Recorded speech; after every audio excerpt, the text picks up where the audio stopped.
Pas facile de pratiquer un sport de haut niveau. Entre autres sacrifices, il faut s'entraîner de 30 à 40 heures par semaine.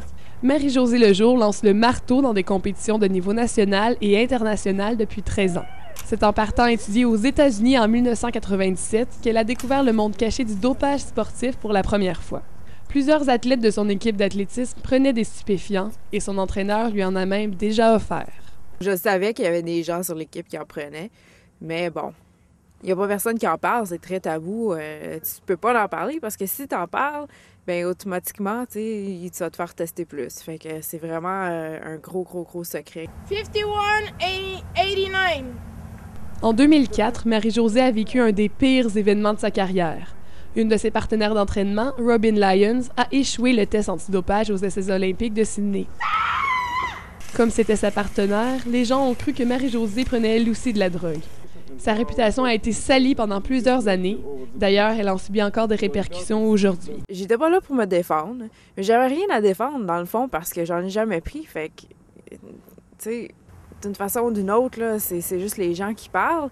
Mais c'est juste que ça fait mal quand tu t'entraînes 30-35 heures par semaine et puis que tu fais tout ce que tu as à faire et puis que les gens ils pensent que tu triches. Plusieurs facteurs peuvent influencer les athlètes à se doper. L'appât du gain, le désir de se faire commanditer ou encore l'influence de l'entourage, comme les parents qui souhaitent des podiums. Les médias qui relatent souvent des histoires d'athlètes ayant échoué les tests antidopage peuvent aussi les influencer.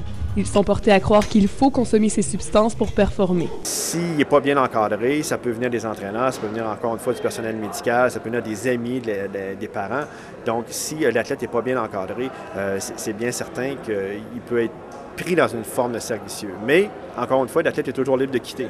Je veux dire, il n'y a personne qui force quelqu'un à faire du sport. Lui, il va chercher quelque chose, à fait compte, qui est plus qui est spontané. Puis, donc après ça, bien, c'est évidemment, vu qu'il y a du succès, les parents sont là pour dire, bon, bien, c'est beau, on est content de toi, puis on est fiers de toi, puis donc les amis aussi.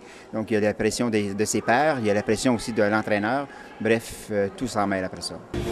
Bien des dangers attendent l'athlète qui prend la décision de consommer des produits dopants.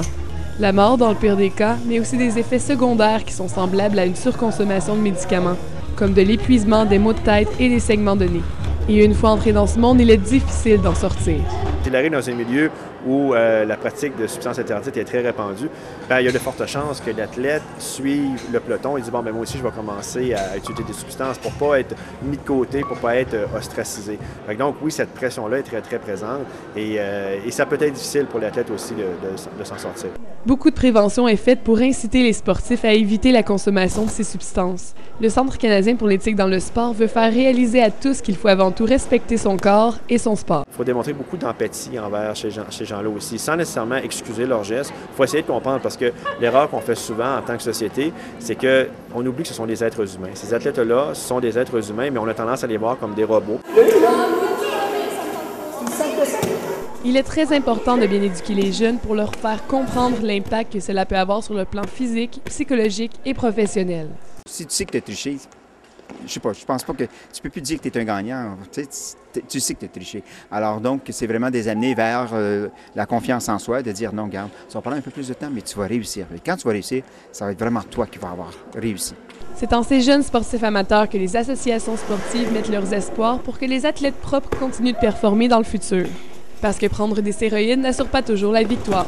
Je pense que certaines de mes plus belles victoires là, quand j'étais aux États-Unis, c'est justement quand j'ai battu des filles que je savais que c'était pas officiel, mais mettons que j'étais pas mal certaine qui prenaient des drogues. Puis j'étais comme, aïe, regarde, toi tu prends des drogues, puis je viens de te battre. Marie-Hélène Rattel, la Cité collégiale, Ottawa.